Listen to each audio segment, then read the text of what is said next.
With 54 million doses on pre-order and a production line up and running in Victoria, AstraZeneca was the vaccine Australia was relying on most until last night.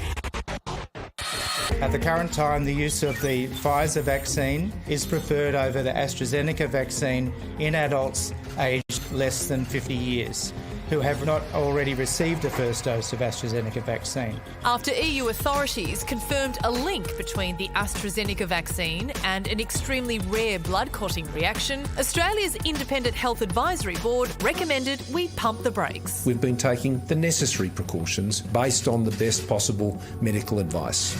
It all comes down to risk versus reward. While the UK has paused the AZ vaccine in the under 30s, Australia's recommending those under 50 steer clear. With low and right now no community transmission, we've got more scope to be extra careful. But today that caution has brought with it another problem. Of course, something like the announcements overnight can affect vaccine confidence.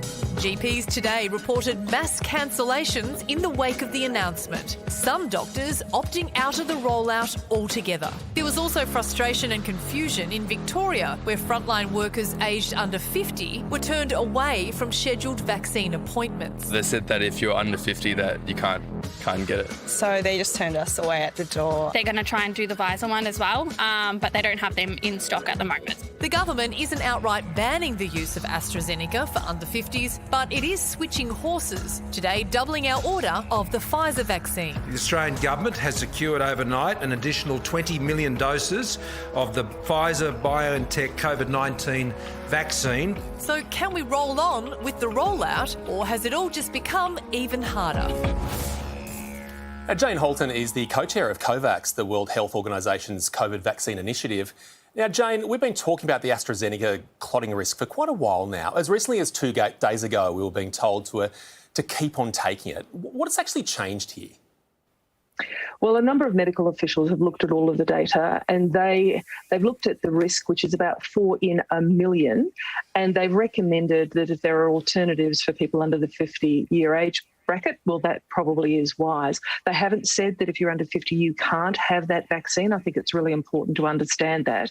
But if there are alternatives, that's what they're suggesting. And in the UK, actually, the age they've picked is 30, not 50.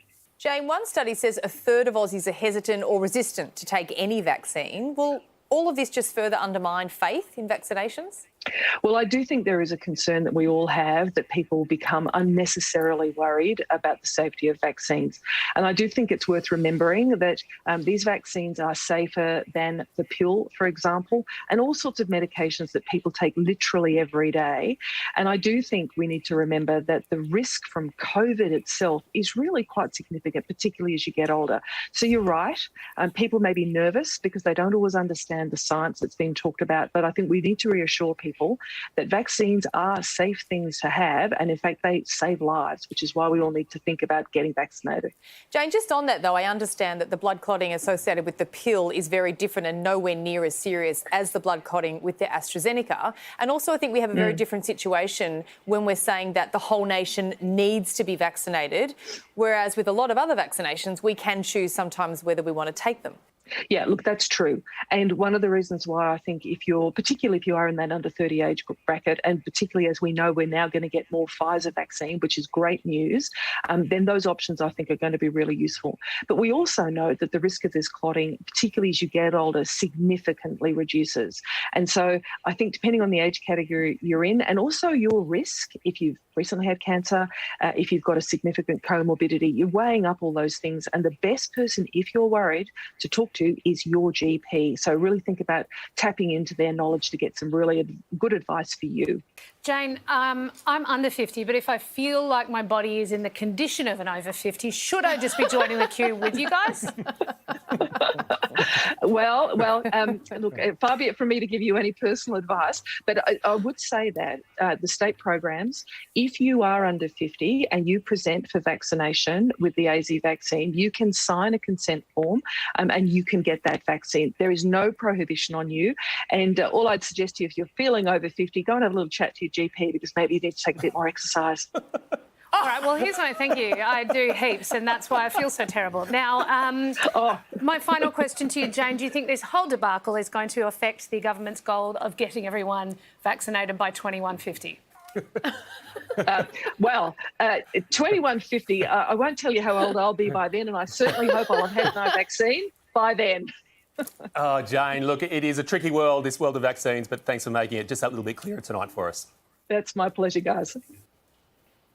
And that's the thing to remember, isn't it, is that if you are under 50 and you want the vaccine, you can still get the vaccine. But I guess now you have a choice as to whether or not you want to get it. And I do think that choice makes all the difference. And I don't know, I'm going to be thinking a little bit about this one because I'm 35 and I'm going to be thinking about whether I decide to get this jab or whether I decide to wait until the Pfizer vaccines come up. Given the slow pace of the rollout, at least you have thinking time, Jan Fran. Yeah, that's right. Yeah, I do. You have what is months, it, 2150? possibly years. I do feel for people, though, that aren't in that position, that have got a job on the front line or a job with government where they have to get vaccinated in order to keep their job, support their family, keep a roof over their head, and you're under 50, gee, that's an awful position to be in with your anxiety and you feel, in a way, don't you, like that you are a bit of a guinea pig because we still don't know what these vaccines are doing. Isn't it interesting, though, how comfortable humans are with familiar risk and yet new risk is terrifying? I mean, by this, this level of risk, we shouldn't be allowed to drive a car, for goodness sakes. Do you know what I mean? There are a lot more dangerous things than having the AstraZeneca vaccine. I think that's what I'm trying to say, yeah. With so much content online, it's sometimes hard to keep up with it all. And let's face it, who has the time? The Project YouTube has you covered with the stories that matter. Hit subscribe for a daily list of the news that you need to know.